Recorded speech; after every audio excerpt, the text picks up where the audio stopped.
Okay, everyone, it's officially 8:30 p.m. My name is Ron. I'm an alcoholic. How you all doing? Let's grab our seats. Welcome home. All our talks are posted on Facebook, not Facebook, on YouTube. And so this is an advertisement or a PSA alert for anybody listening on YouTube. Let's grab our seats and, okay, the meeting has started. Somebody fire off some fireworks. All right. And PSA, I always say if you Google it up, $1 in the basket in 1970 is equal to $7.25 in 2021 or something. I think it's up to $8.08 today.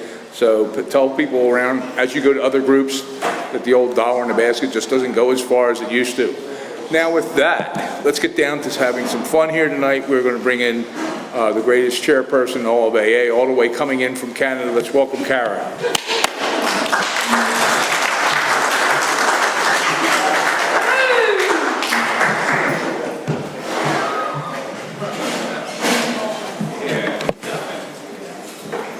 Hello, everybody. My name is Kara, and I'm an alcoholic. Welcome home, everybody. This is a one-hour speaker meeting that meets every Saturday evening at St. Paul's Lutheran Church, 301 North Main Street, Doylestown, Pennsylvania. Food and fellowship starts at 8 p.m. and speaker at 8:30 p.m. The business meeting for this group meets every Saturday at 7 p.m. to 7:30 p.m. right here. Please come early and join us. The purpose of this group is to provide a consistent message of hope and recovery through God, reliance, and service to others through the practice and teachings of the 12 steps. We record all speakers so that others may benefit from their message of recovery. If you wish not to be recorded, simply ask. This is an open meeting of Alcoholics Anonymous. The group would like to welcome everyone, especially newcomers. Is there anyone new or from out of town that would like to introduce themselves with their first name? In the back? Welcome, Will. The Conscious Contact Speaker Group encourages sponsorship. Would anyone with working knowledge of the 12 steps and willing to sponsor, please raise your hands. Are there any announcements for the good of AA? Nick? My name is Nick. I'm an alcoholic. Yeah. The Sellenville Group of AA Living Sober meeting is celebrating the 75th anniversary. It's the oldest meeting in the district, third oldest meeting in Pennsylvania.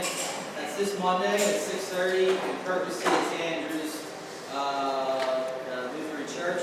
I have a flyer here, and it's also on our Facebook page. So if you want the flyer, come see me. Thanks. Thank you, Nick. Dave, alcoholic. Hey, Dan. Telford's Men's Stag Meeting is celebrating their 1-year anniversary on June 11th. 5:30 is a potluck dinner. 7 o'clock starts the meeting. It's open, men, women, bring your kids. Anybody's welcome. It's an experience you don't want to miss. Thank you, Dave. Our sister group is a big book study meeting that meets every Thursday at 7:30 p.m. just up the street at Salem UCC Church, 186 East Court Street, Doylestown. Coffee is on at 6:15. We have meeting lists and big books on easy terms. Please see me or any home group member after the meeting. If you cannot afford a big book, the Conscious Contact Speaker Group will give you one at no charge. Anyone willing to make donations for the purchase of big books and CDs to help those who cannot afford them can put donations in the jar on the table marked Big Book and CD donations. All CDs are available free of charge. Please subscribe to our YouTube channel, the Conscious Contact Speaker Group of Doylestown, Pennsylvania, and our Facebook group. Subscribe and share. You can find our speakers there. Join our Facebook page to keep informed and share upcoming events. Now I would like to ask Tim to come up. He's going to come up and read Just for Today, Prayer of Recovery. Let's give him a warm welcome. Woo!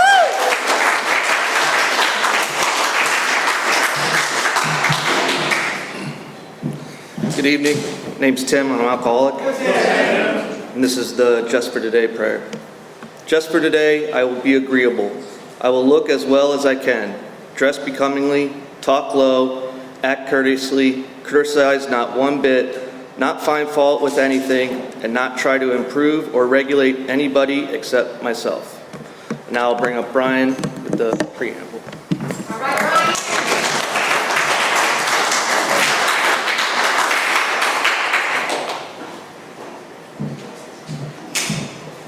Good evening, ladies and gentlemen. My name is Brian, and I am an alcoholic. And this is the AA Preamble.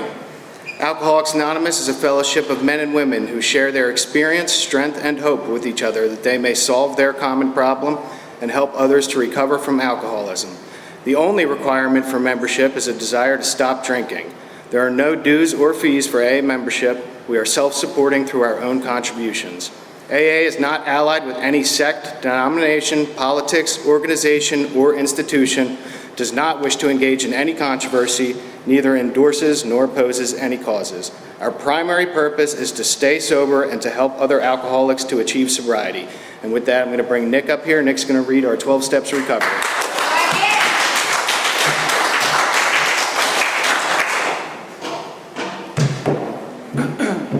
My name's Nick, I'm an alcoholic. And welcome home, everyone. The 12 steps of recovery. 1, we admitted we are powerless over alcohol, that our lives have become unmanageable. 2, came to believe that a power greater than ourselves could restore us to sanity. 3, made a decision to turn our will and our lives over to the care of God as we understood Him. 4, made a searching and fearless moral inventory of ourselves. 5, admitted to God, to ourselves, and another human being the exact nature of our wrongs. 6, we were entirely ready to have God remove all these defects of character. 7, humbly asked Him to remove our shortcomings. 8, made a list of all persons we had harmed and became willing to make amends to them all. 9, made direct amends to such people wherever possible, except when to do so would injure them or others. 10, continued to take personal inventory, and when we were wrong, promptly admitted it. 11, sought through prayer and meditation to improve our conscious contact with God as we understood Him, praying only for knowledge of His will for us and the power to carry that out. And 12, having had a spiritual awakening as a result of these steps, we try to carry this message to alcoholics and to practice these principles in all of our affairs. Now I'll turn the meeting back over to Kara.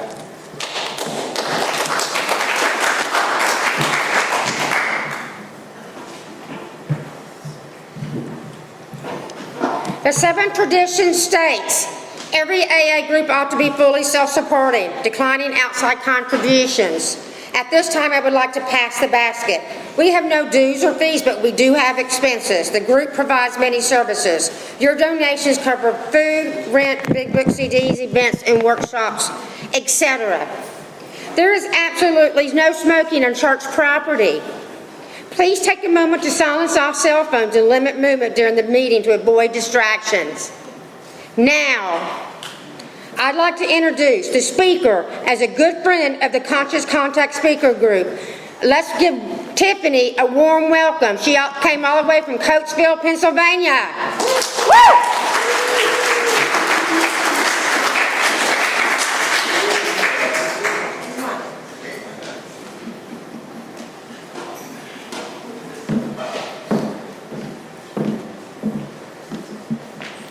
Hi, everybody. I'm Tiffany. I'm an alcoholic.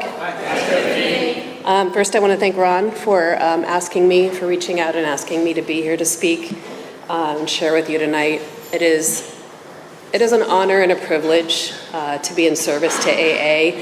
And I remember when I would hear that, when I was early on in sobriety, I would hear that, and I would think that, how can that possibly be? How can that be that you want to be up here in an AA meeting talking to other alcoholics? AA has saved my life, full stop. I have a sobriety date of January 25th, 2019. I have a sponsor. She knows she's my sponsor, and she's the one that put Ron in touch with me, and she's the reason I'm here tonight. I've also learned that when AA asks you to be in service, you say yes, no matter what. I came from a softball tournament up in Neshannock Station.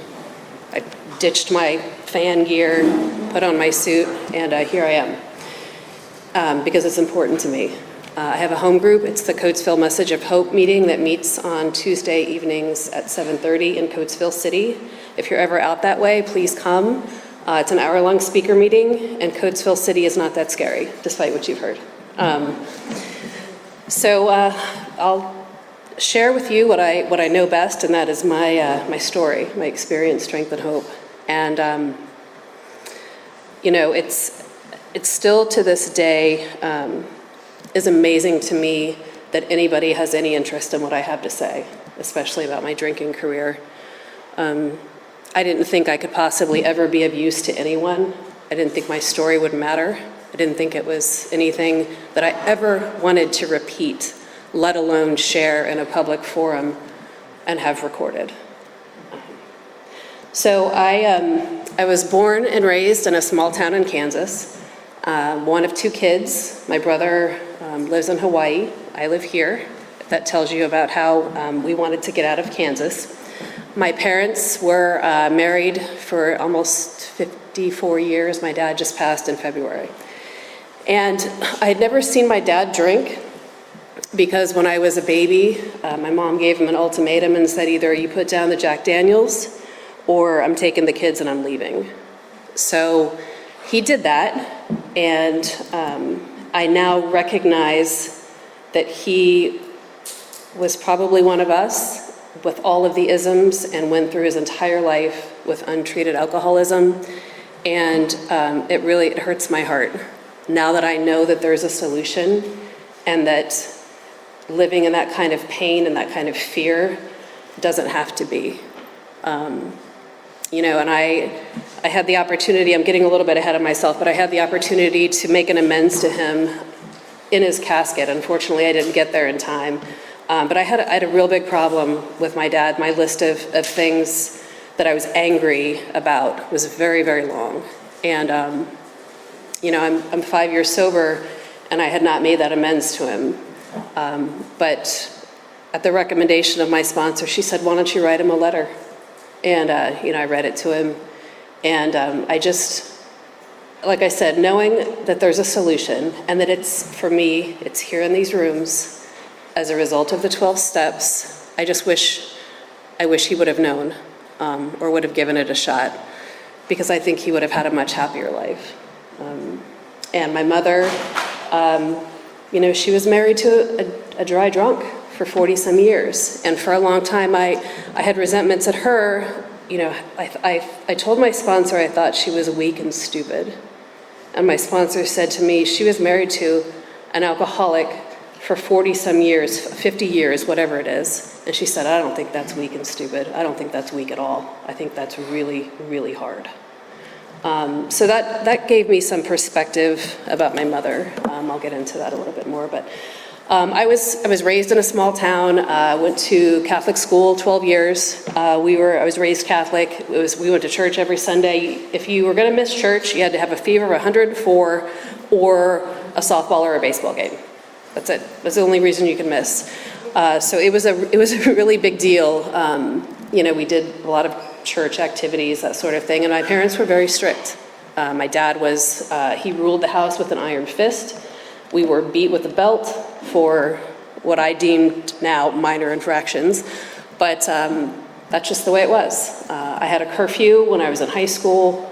I was pushed really, really hard to excel at everything I did, and if you couldn't be the best at it, then don't do it. And that's how I proceeded to move through my junior high and high school career. I played sports. I was a straight A student. I was valedictorian of my high school class. If there was you could get beyond a 4.0, I wanted to do that. I wanted to take the weighted classes so I could do better than that. I was an overachiever to the extreme. And I was never, ever comfortable in my own skin. I was constantly fidgeting, constantly moving, constantly looking for somewhere where I felt comfortable. And I never found it. I tried all the groups, the smart kids, the jocks, the goth girl, the punk rock girl. I did all of that. The one thing I didn't do is drink in high school. I was terrified of my father's discipline, and I was afraid that it would derail my this perfect image that I had carved out for myself.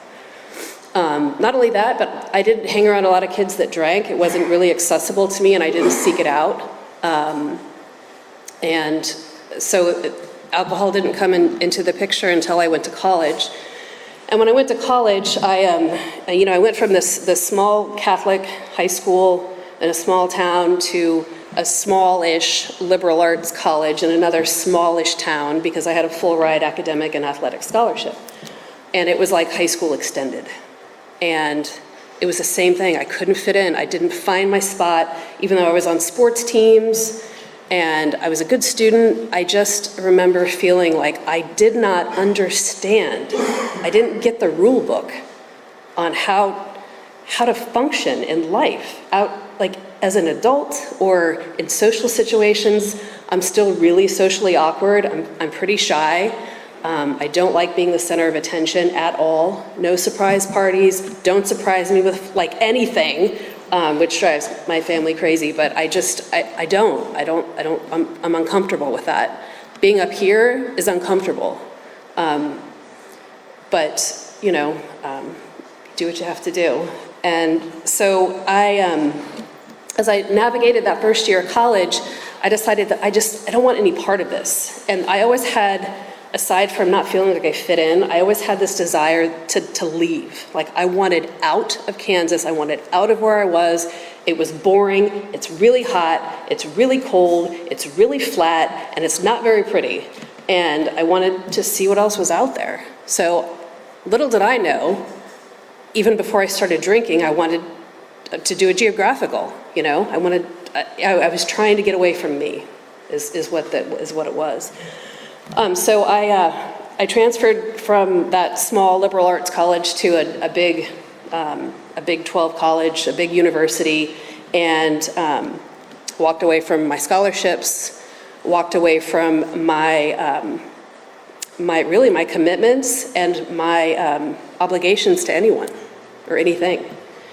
Changed majors to something easier, and then I decided that I wanted to get a job, so I got a job in a bar. And then I discovered alcohol as a waitress in a bar. And what that did for me, and I remember, I'll never forget the first couple of times I drank. I didn't like it, but I liked the effect. I couldn't stand the taste of beer, couldn't stand it. And then I grew to love it. And then I grew to love wine, and then I grew to love gin. And that was part of my progression. But I had to choke down those first several beers and those drinking sessions. And then once I figured out that effect, that it calmed me down, I had a place to fit in a bar. I could fit in a bar. It was fun. Everybody was in a good mood. And that I worked there and I played there, and it quickly became a big part of my life, very quickly. And I wouldn't say a daily drinker. I was a very frequent drinker, almost from the get-go. I looked forward to the college weekend parties that, would go Thursday, Friday, Saturday, then it was Thursday, Friday, Saturday, Sunday, and then it was Wednesday through Sunday, and I started changing majors to different things that were easier, and I started to lower my standards very quickly to meet with my alcoholic behavior. And I didn't see it. I didn't know that's what was happening. I had no idea. I thought I was just drinking like normal college kids drank. And it was normal and okay for a while until I started to see my friends inching towards graduation, and then graduating, and then starting careers. And here I am. I have no plans. I went from wanting to go to veterinary school, valedictorian in my class, to here I am changing majors 7 times, almost flunking out, and just wanting to drink all the time. All I wanted to do was drink because it made me feel okay. And it stopped the chatter in my head. And when I would, after I would drink for several days, and I would feel horrible because I would feel the shame and the guilt and what am I doing, and this is not what I want to be doing.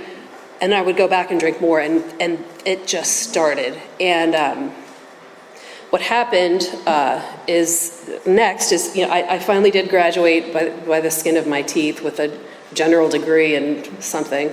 And I got a phone call one day, and it was from a guy that I had known in like junior high or high school or something. And he said, "Hey, what are you doing?" And I said, "Nothing. What do you mean?" And I had no plans.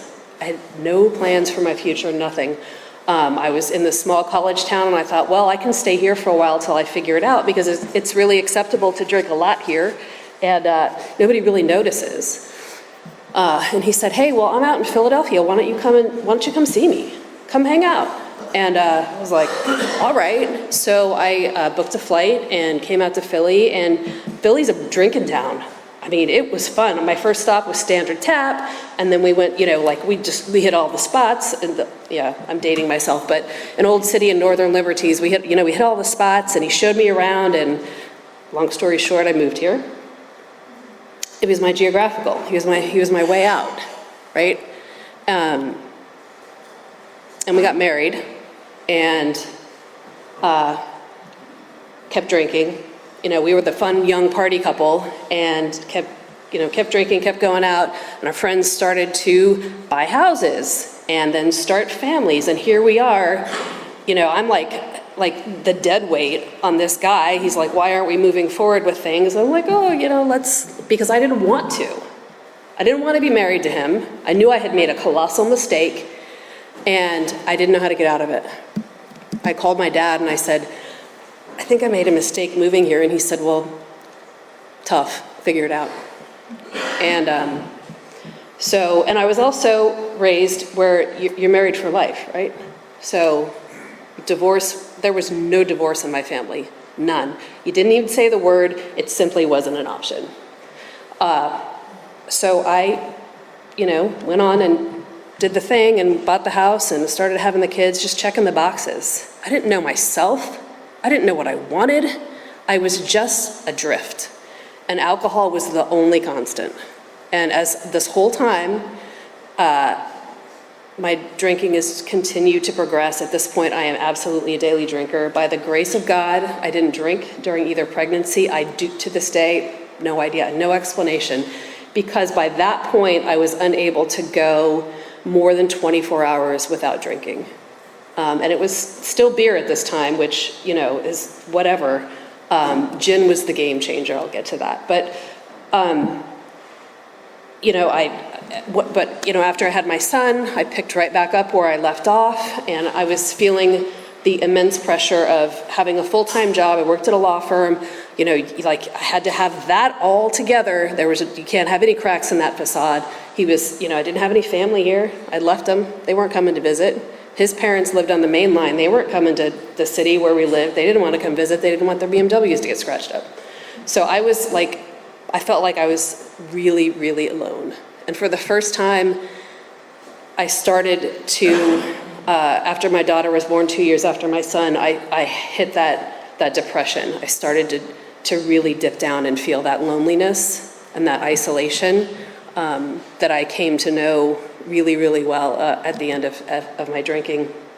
But as we went on, I'm just trying to cobble this life together. We end up, I convinced my husband that we should move back to Kansas. I really need some help with the kids. My mom's there. She's not working. She'd love to have, they're her only grandkids. And so he says, okay, fine. So I go, land a job, come back, list the house, it sells in a week, and he's like, I don't want to move.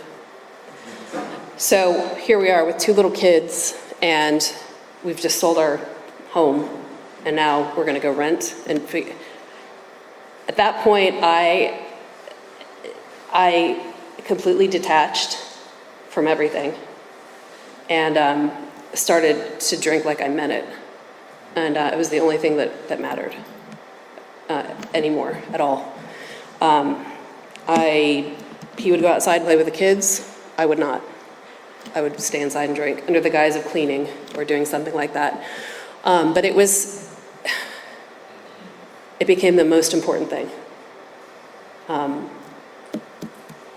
So we ended up deciding that, we're married, we're going to make it work. Let's put down roots here, we'll build a new house, and that'll be the solution. And we did that, and then I lasted in that house for 6 months before I moved out. We separated. And my drinking at this point had really, really escalated. The police had been called on multiple occasions. It was the center of the divorce proceedings. So I had to go through treatment, outpatient treatment, 4 days a week. I was first introduced to AA. This was the book that somebody gave me at my first AA meeting ever, and he wrote inside of it, "Do not quit before the miracle happens. Life is one day at a time." I had no idea what that meant. And I certainly didn't want to be there. and I didn't ever want to see that man again, and I didn't want anything that you people had to offer. I was not done drinking, and I did not want to be this, you, other. I was pretty sure I could outsmart it. I was pretty sure that I just hadn't figured it out, and that I should leave. I'll move out of the marital home, and that way I can get myself together and figure it out. So that's what I did. I moved out while my kids, they were 4 and 6, watched me like moving the furniture out of the house, and my ex-husband is trying to explain to them what mom is doing, why she's leaving. When are we going to see her again? Well, we don't know. And I remember him standing in the driveway, and he said, I don't really care what you do, but I know one thing. He said, we're not going to stand here and watch you kill yourself anymore. And I didn't care. I said, fine, then you don't have to look at it. And I left. And so we ended up with shared custody. So the kids would come over to this place that I was renting, and it was very, very difficult because I had gotten my 30 days, I'd gotten my paper signed from the outpatient, I was looking really good, but I was drinking the whole time. I had no intentions of getting sober. And I thought I could, continue drinking, continue parenting, keeping this whole thing together, and it doesn't work like that. I was a horrible mother. I barely remember my daughter's 5th and 6th and 7th years. I had the police called at the Little League field. I had CYS called because I drove the kids away from Little League, ripped out of my mind. Somebody saw me staggering to the car. I did all of the things that I said I would never do. Driving drunk with my kids, driving with an open container, leaving them strapped in the car when I went into the liquor store, all of the things I just thought was just unbelievably irresponsible parenting behavior. How could you possibly do that to your children? I did that. I did those things. Because alcohol was all that mattered. That oblivion was all that mattered. I just wanted to, I went to work. I was still continuing to work, and I would come home and drink till I blacked out. I would drink on the way, I had to have a drink in me before I could walk down to get them from the bus stop. What happened is in 2018, I realized I was physically addicted. I was having the shakes, I was sweating all the time, I was barely able to keep a professional facade at work, so I decided I really need to do something about this, I've got to quit. And I tried to quit cold turkey, and I ended up having a seizure in the King of Prussia Mall when I was alone. And my higher power, unbeknownst to me at the time, was working for me before I even realized that I had a higher power. I'd given up on God a long time ago, because I was walking to my car. I would have been driving down 202, and I stopped to turn and look at something, and that's where I fell instead of walk in my car. I paused long enough that I couldn't get to my car. So that was the start of it. It was the fall of 2018. I ended up in Paoli Hospital detoxing, came out, and then started the rehab runs. And so, I checked myself into rehab in the fall of 2018, and I went in because I knew something had to change, but I hadn't surrendered. But I'm a really good student, right? So I got straight A's in rehab, coined out, I was like the star. And I was drunk that day, the day that I coined out. They said, go to a meeting as soon as you get out of here. I drove straight to the liquor store because, I had this figured out now. I was feeling good. And then, so I just went on a tear for the rest of the fall, and then I checked into rehab the week before Christmas of 2018, and I spent Christmas in rehab away from my kids, and by this time my ex-husband was like, I'm done with you. I am done with this. You're lying.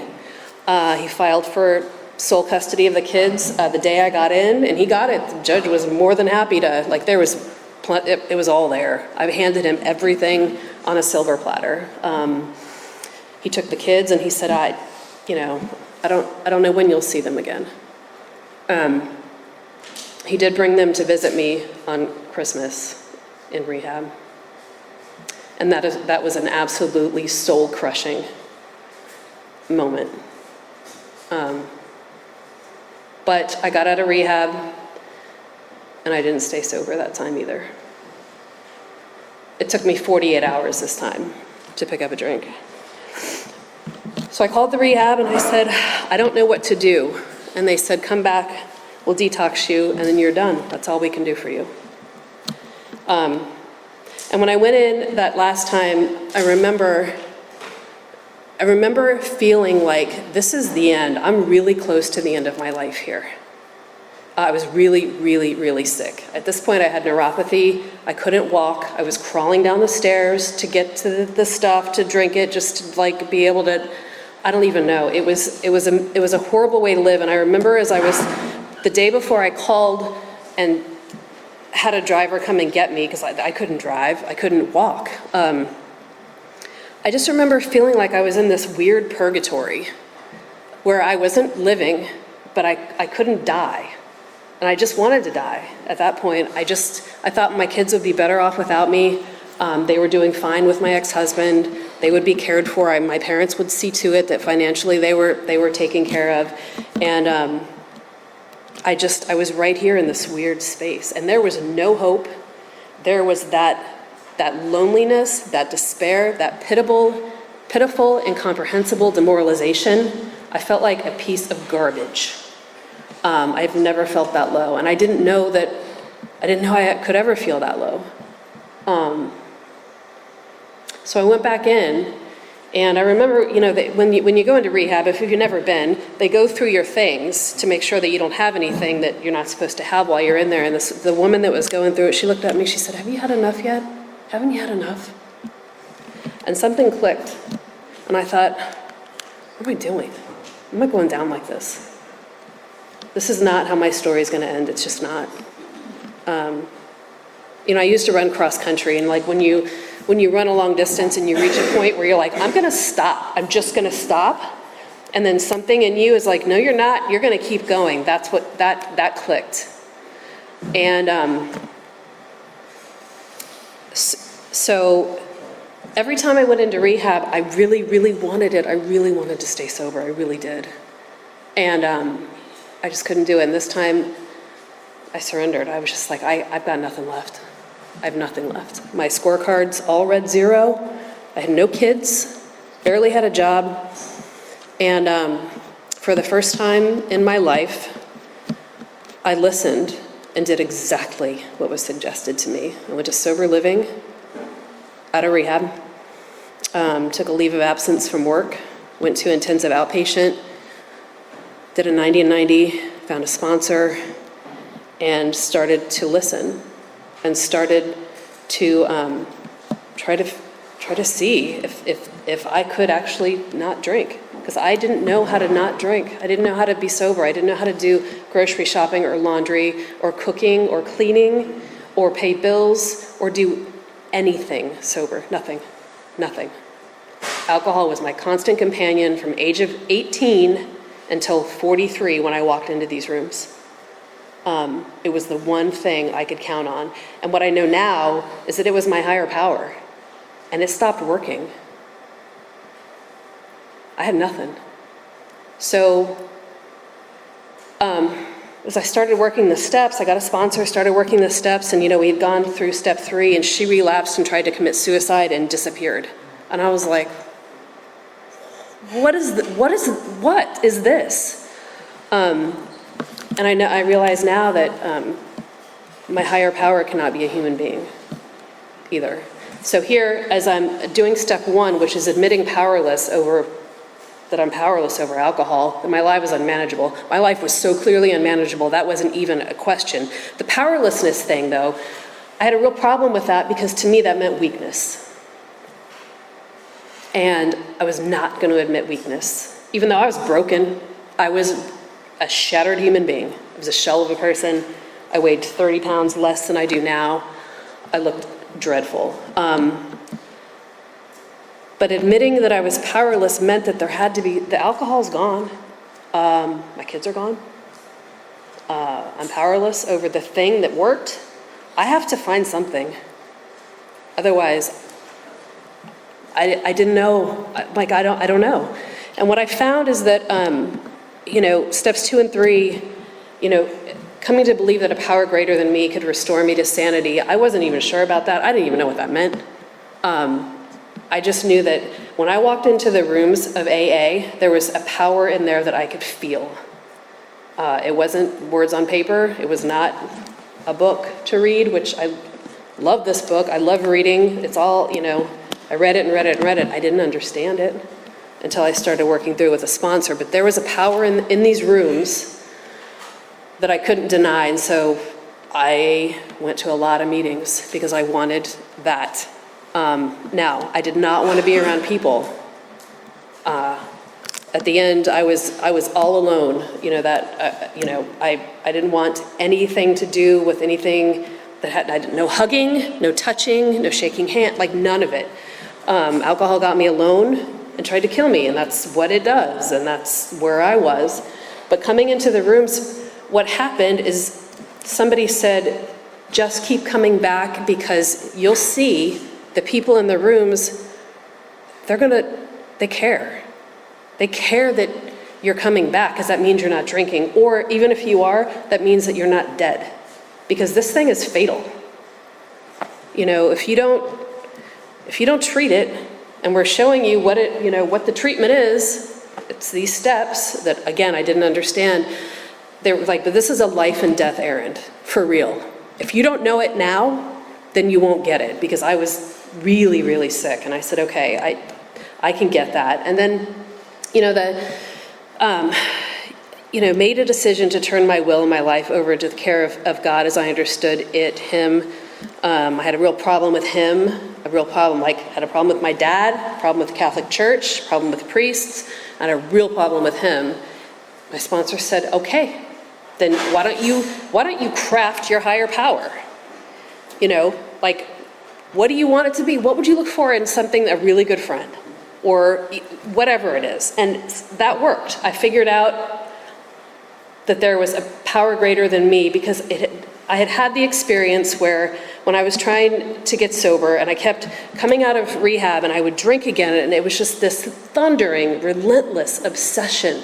I couldn't get away from it. From the moment I woke up until if I slept at all, that obsession to drink it was like I was possessed. I would be saying, I'm not going to drink today as I'm pouring the drink down my throat. And I hit my knees because somebody suggested, why don't you just ask whatever's up there, don't even put a label on it, ask for that obsession to be lifted from you. Just try it. Okay. And I did. And I can't explain it, but it was lifted. And it hasn't come back. Which I can't explain because I lived to drink. I loved it. I can't explain it. That was enough for me to say, okay, whatever that power was, it did that. That's what we can work with that. And my higher power has changed a little bit over the past 5 years. It's changed as my sobriety has changed and grown, and my experiences have changed. But after that sponsor relapsed, somebody came in and she said, all right, I'm your sponsor now. What step are you on? Let's go. And she said, I was really, really angry. I had so much anger. I would just sit in meetings with just this face and just it was all here. And it was years and years and years of stuff that I had just stuffed. Before I started drinking, I had an eating disorder. I mean, it was like the isms were all there. Before I ever picked up a drink. I know that now. I can see it now. But she got me on my 4th step. We did it just like the book describes it. I did my 5th step with her, and I did it to the best of my ability. For the first time in my life, I was totally honest. I didn't intend to be, but I was. I trusted her. And she has the kindest eyes, and she just sat there and just nodded. And just said, yeah, I know. I did this. Or, you know what? It happens. Nothing on there was so terrible that she said, oh my God, you're a wretched human being. It wasn't anything like that. And she got me, we started working on 6 and 7. And I thought, oh, it's only 2 paragraphs in the book. I could just get right through that. No, that turns out that is a lifelong process. And those character defects, they show up a lot, especially when I'm driving. But we started the list for 8 and 9, and she explained to me, the difference between making an amends that'll hurt someone and making an amends because I really, really, really feel it, and I am truly sorry, and I truly want to right the wrong. And number 1 on my list was my ex-husband. Now listen, so this is how screwed up I was. I held that man hostage for almost 12 years. That's how long we were married. From the moment I moved here to Philadelphia in 2001 until we separated in 2015, we got married in 2003, whatever it is. But anyway, a long time. I remember one time he said to me, he said, I don't know I can't make you happy. I don't know what to do to make you happy. You're just so unhappy. Well, the fact of the matter is nothing could have. Not until there was a solution, and I was looking for, happiness out there, constantly, always, always. I realized I was born with a hole in me. I was born with a hole that needed to be filled with something, and it still does, because if I am not filling it with AA, I have found that I will fill it with food, or I will fill it with Amazon, or I will fill it with other means of shopping, or, sleeping. He was never going to be able to make me happy. But I was so mad at him because he couldn't. And I was mad at him because I was mad at him for him drawing a breath. But he was top of my amends list because I just resented the heck out of him. And I thought, she said, make your list, people that, you're ready to now and later, never. And he was down at the bottom of the list. I thought, I have nothing to say to him. He took my kids away from me. He decided when to pick up the phone, even though it was court ordered that he pick up the phone and let me talk to them. And I had, for a while, I had a supervised visitation with them, 1 hour supervised visitation on a Wednesday night, 1 hour with my kids. I was mad. I was really mad. I was really mad at myself. I'd failed as a mother. Failed, the people that were, my kids were absolute collateral damage in this whole thing. And, what happened is that I started making amends, and I started on 10, 11, and 12, and I kept coming to meetings, and I picked up a sponsee, my first one during COVID. I was a year sober when the world shut down, and I thought, what am I gonna do? I don't have any kids, I'm working remotely, this is like really dangerous. And I started doing the Zoom meetings and taking walks, and I remember when I got the phone call, that higher power moment, I got the phone call to sponsor the woman who was my first sponsee, and I was walking on a trail with my kids. She's saying, hey, I don't know if you remember me, will you sponsor me? And my daughter reaches down and she picks up this rock. She says, Mommy, look what I found. It was a rock that said believe on it. Believe, painted on it, on a trail. And I was like, okay, yeah, I'll be your sponsor. And I'm one of the people I'm closest with in my entire life today is her. Closer than I am to any family member. The women in the rooms that I sponsor and that I connect with are my chosen family. But what happened about year 2 is that I said to my sponsor, I think I want to make that amends to my ex-husband, and she said, okay. And we did a lot of work around it, a lot of prep, talked through it, prayed about it, and I did the unthinkable. And I told him that I was a horrible wife, I was a horrible person, and I said all the things that I said, and I meant it. I wasn't angry at him anymore. You know, and I sat back and he had a lot to say, and I listened. And the damage, you know, that we do when we're drinking. And at that point, I didn't care. Like at the end, you know, when things were just blowing up, I didn't care. I had stopped caring. I had lost humanity. I was cold and calloused, and you know, he told me, he said, because of you, I'll never trust anyone ever again. And I said, I can't change that. I'm sorry. Like I wish I could take it back. But that, you know, that's like irreparable damage to another human being. But that's what happens. That's what happened. You know, and today, so I went from having this 1 hour a week with my kids, supervised visitation, court supervised visitation, him saying, you will never see these kids again. Today, we have shared custody. We co-parent. We take things back and forth to each other's houses. We text each other. I didn't even speak to that man for 1.5 years. Didn't even say words. Everything was through text or a court-mandated email system. It is a miracle. It's a miracle that he even talks to me, you know? But, you know, I came today from a softball tournament. I'm with my daughter. It's not even my custodial weekend. But today, I'm a living amends to those kids. And I show up for them. I cannot take back those years when they were little. I got sober when they were 7 and 9. So they were little when it was really, really bad. It was really bad. I did not deserve to be their mother. I did not deserve. They should have been taken away sooner, to be honest with you. But today, we talk openly and honestly about all of this, what this means.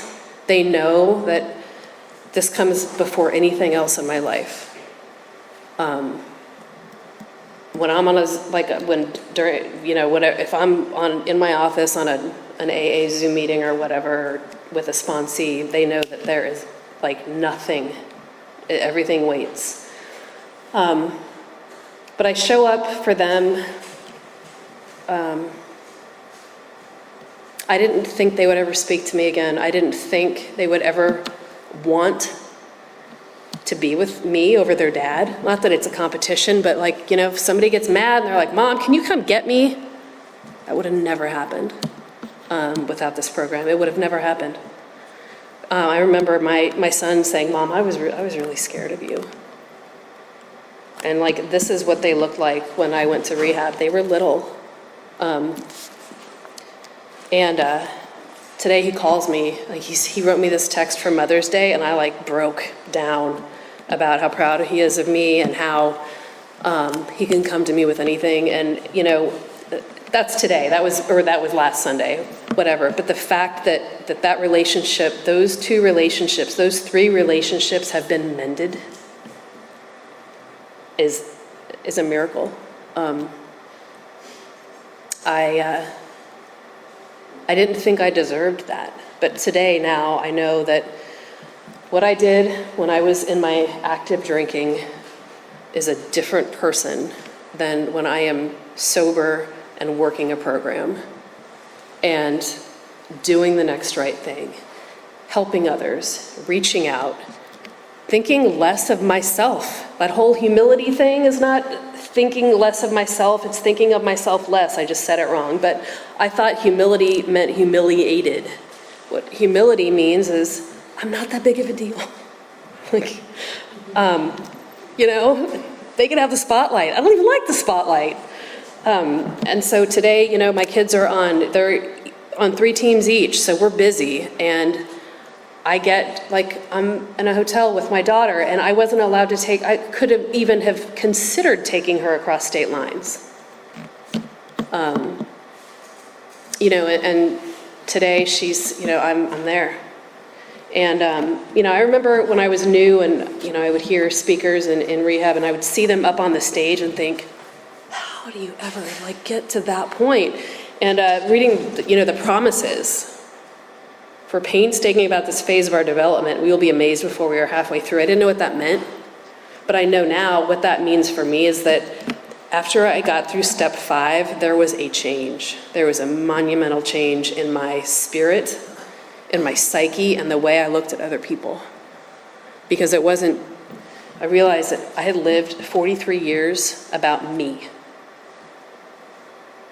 I had stopped growing a long time ago. I had the emotional maturity of an 18-year-old at best, right? Trying to raise kids and trying to do all of the things that adults do that are well-adjusted. I was maladjusted. It's being nice. But that happened. I was already starting to see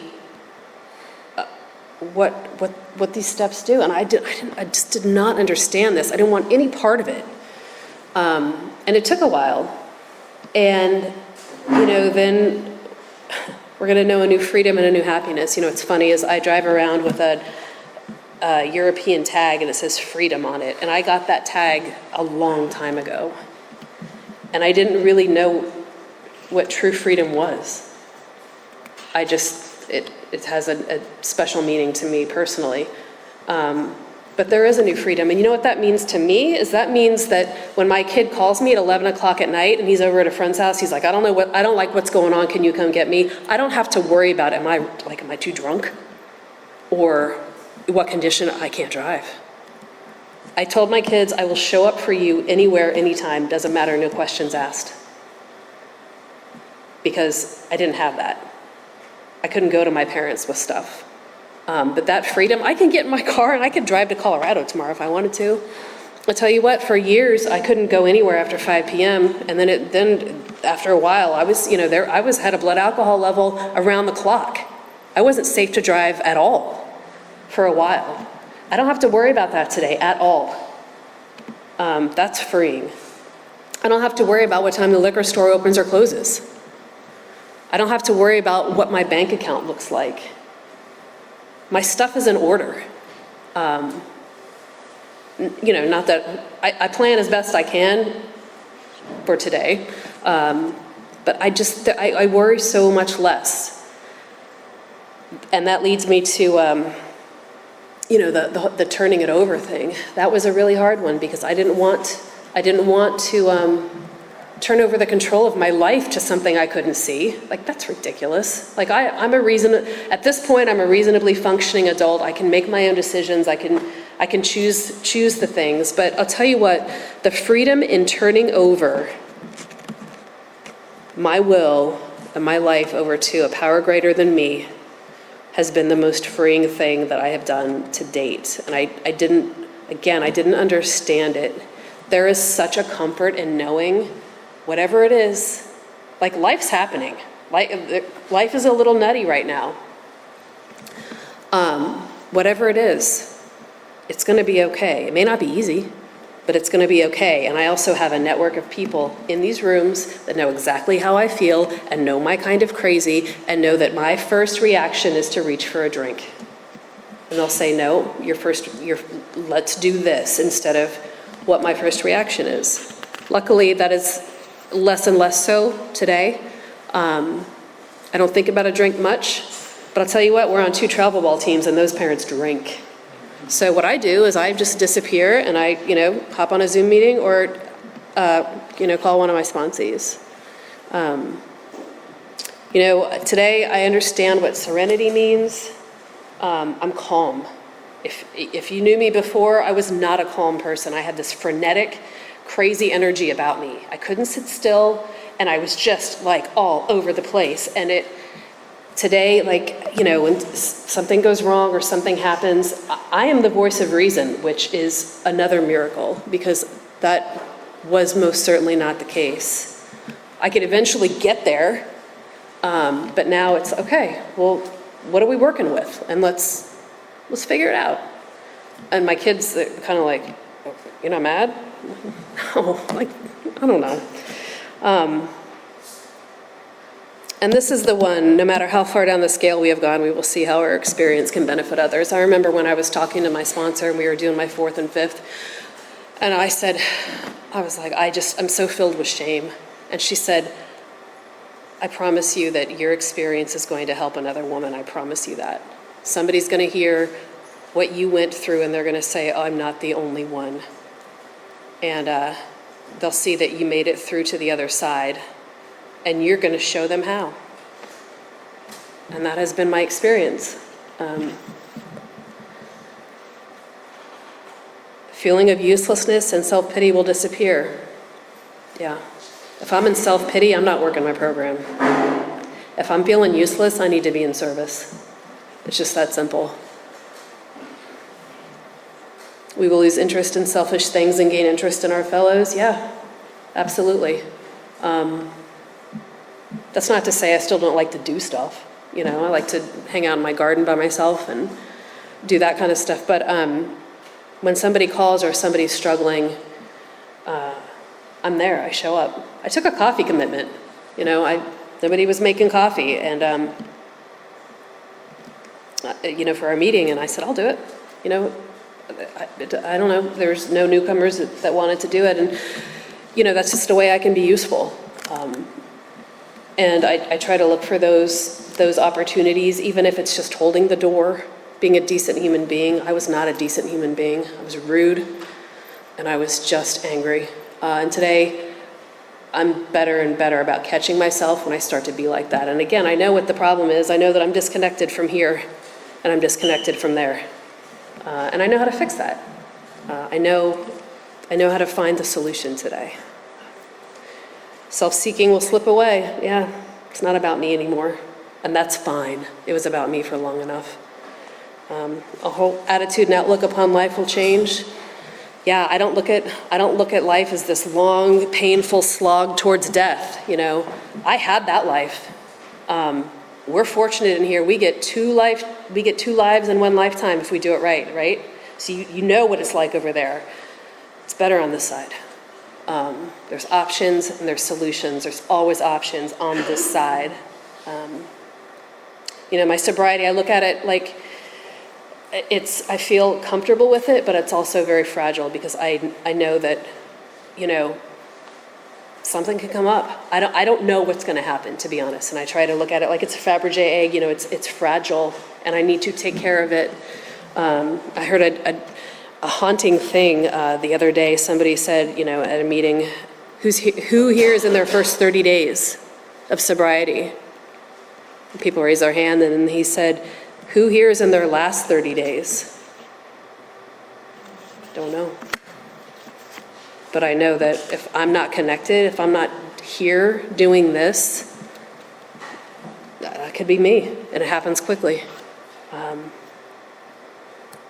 Fear of people and of economic insecurity believe us. That is true. I'm less fearful of people today. I'm less worried about how socially awkward I am, and I'm more willing to stand up in front of a bunch of people I don't know and spill my guts. And, you know, economic insecurity, God has come through again and again in just shocking, I mean, almost laughable ways when I thought, now what's next? And then the solution comes right behind it. I can't explain it, I don't want to explain it, but it happens. And I trust that it will continue to happen. We will intuitively know how to handle situations which used to baffle us.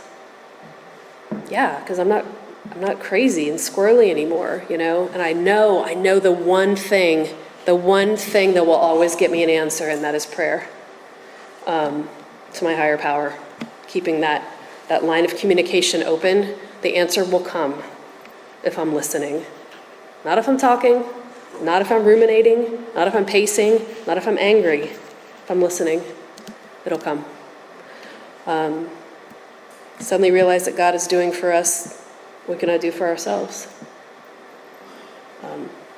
You know, God, my higher power, sometimes I say God because it's just easy. My higher power got me into these rooms. I did not want to be here. I did not want to be here. I didn't want to say out loud, I'm an alcoholic, because then it meant I had to do something about it. I didn't want to have that defect. But I'll tell you what, having the defect has been the greatest gift, because I would have missed this life. I would have missed out on the happiness and the freedom and the serenity that I didn't know was possible, that was not in that bottle, that I thought it was for a long time.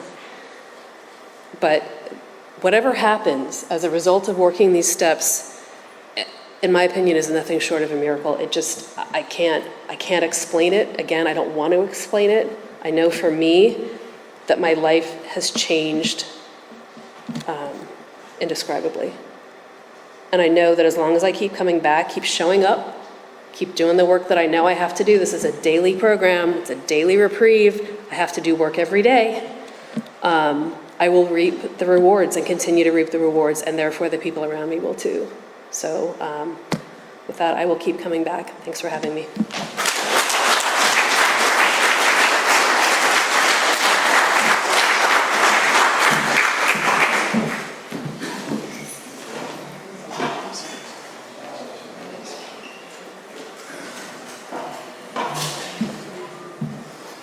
Good evening again, ladies and gentlemen. My name is Brian, still an alcoholic.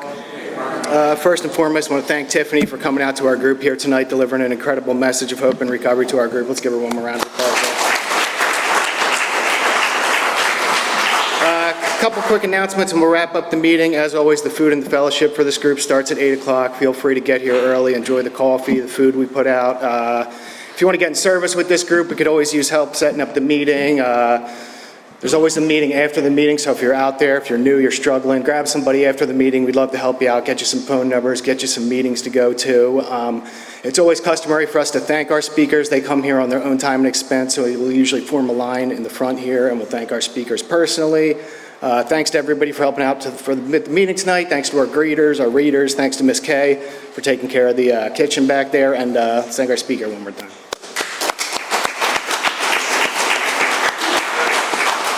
And if you do care to join us, we have a beautiful way of closing down the meeting.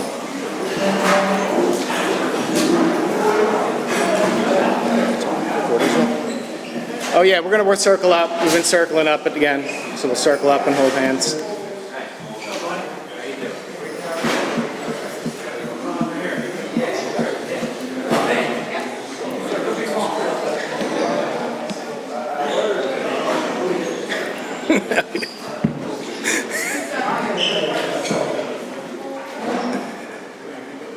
And if you do care to join us, we'll close down the meeting, as always, with a brief moment of silence for the still sick and suffering alcoholic, inside and outside of these rooms, followed by our Lord's Prayer.